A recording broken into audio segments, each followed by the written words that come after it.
Here's how to make a text reflection effect introduction. Step 1. Create a text video and save it.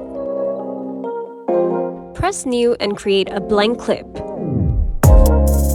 Press Canvas to change the background.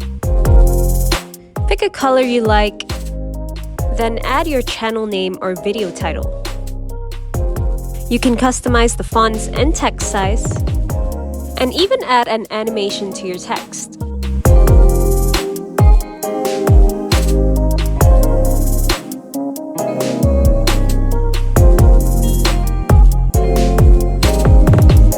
Once you're done, go ahead and save the text video.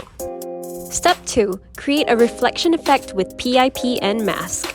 Go back to the draft and import the saved text video in PIP.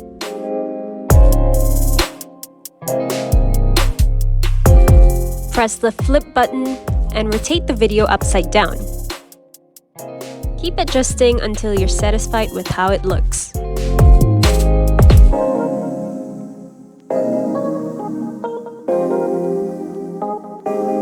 Then add a linear mask.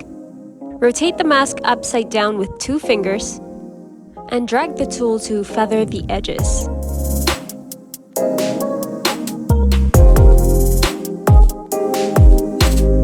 And there you have it, a sleek reflection effect that you can use for all your videos. Don't forget to like and subscribe to InShot on our socials.